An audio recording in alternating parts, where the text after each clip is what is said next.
Hi everyone, my name is Ola Sulaiman. Thank you for joining me on today Ask the Task Girl show. So on today's show, I would like to answer two questions that have been asked by two different people. Now, one is about IR35 legislation.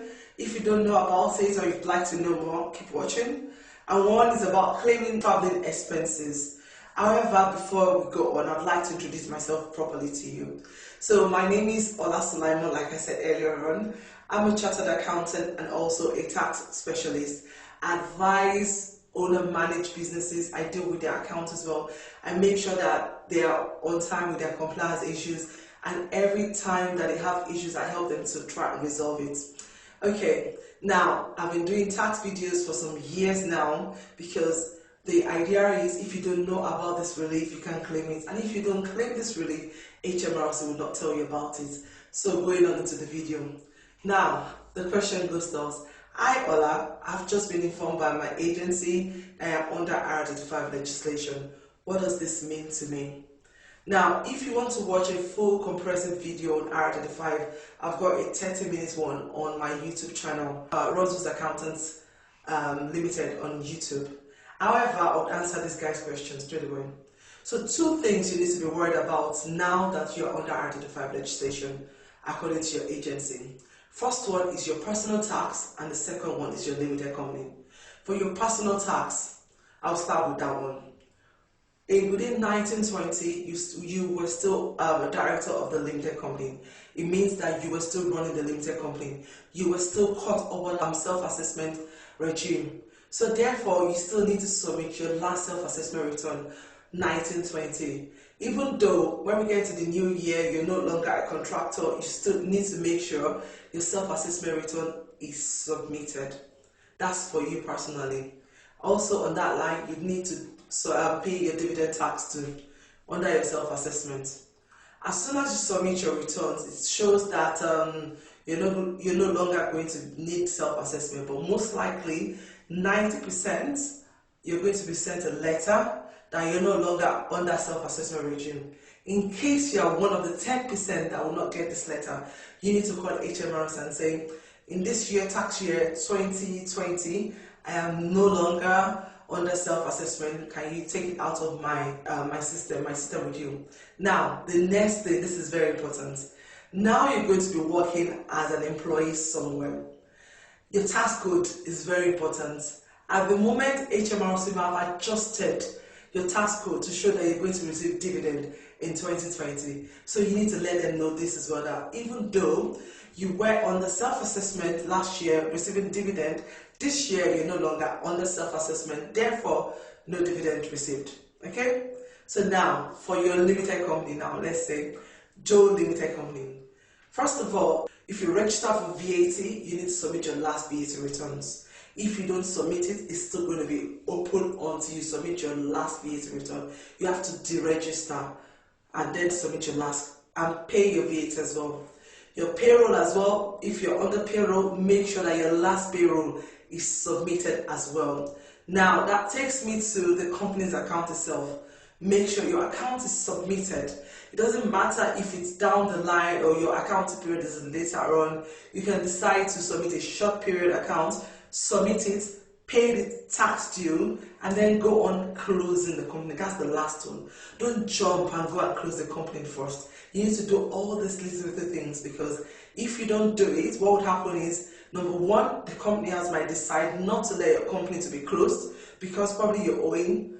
Also, number two is if peradventure you close your company without them knowing, then in future an investigation can be opened on you personally because you are the director of the limited company that has not done all this. So, very important.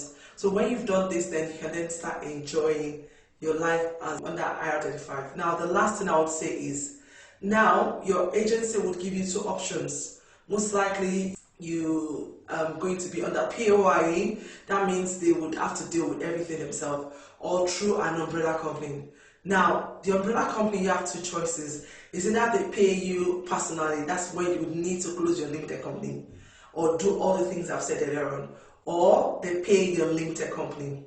Whichever way you want to go about this, My main thing is make sure that the umbrella company you're using is the correct one. There are loads and loads and loads of umbrella companies out there. At the end of the day, what they're going to do is they're going to receive your income or the payment that you're supposed to be paid, deduct the tax and deduct the national insurance, and pay it on your behalf to HMRC. However, if you with one that it's a wrong one, or you don't know what they've set up for you, or it's an tax avoidance scheme, then you're going to get yourself in trouble. Because unlike the limited company that the liability stays with the limited company, with this now it's your personal tax. So if someone says they've paid your tax and they've not paid your tax, it's your responsibility. So make sure you ensure that you set yourself under a proper umbrella company. Number one, check your pay slip regularly. If you don't receive one, ask for it. See what they've written on the pay slip for you. I've seen a case previously when someone did not know that she was set up on a tax avoidance scheme, and because she's never actually opened a pay slip before, and all of a sudden she needed the pay slip to go for a mortgage, and then she realized that she was not being paid at all, and she was not aware of it. So make sure you check your pay slip all the time to make sure that you're on the right path. I'm literally checking the time, so I'll go to the second question now. The second question is, hi Ola, I've just got a job in London and I would like to claim my expenses traveling to London. Am I allowed to do this? Now, traveling expenses is a very, very funny one. The reason why it's funny because commuting from home to work is not deductible. For example, me leaving my house in the morning and coming to office in the afternoon, or leaving work and going back home. It's just general commuting. It's what normal people that go to work do. So whether you like it or not, you have to do it. However, if you're traveling to a temporary place of work, a temporary place of work, according to HMRC, is where you travel to for less than 2 years. As soon as it goes over 2 years, it's no longer temporary, and then you cannot deduct that expenses again. Now, also, if you're traveling somewhere temporary, you can actually claim food and hotel accommodation if that's the case. It's called subsistence.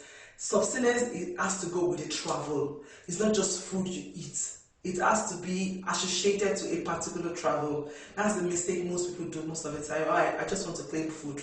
Why are you claiming the food? Did you travel somewhere? So you need to be very, very careful. So if it's a temporary journey, you can. You can actually claim the actual amount. For example, the amount that you've paid for the train for that particular journey, or claim mileage. Whichever way you want to do, just make sure you're claiming the right thing.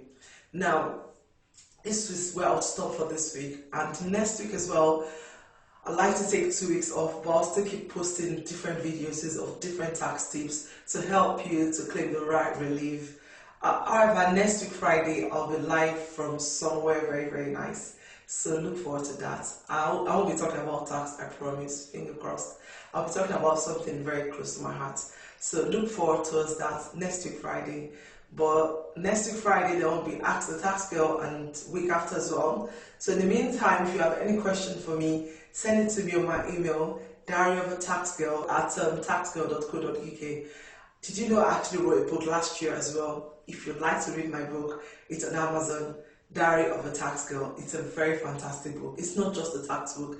It has everything inside. It's a fun book. That's why I call it fun book. Thank you so much for joining me today. My name is Ola Sulaiman.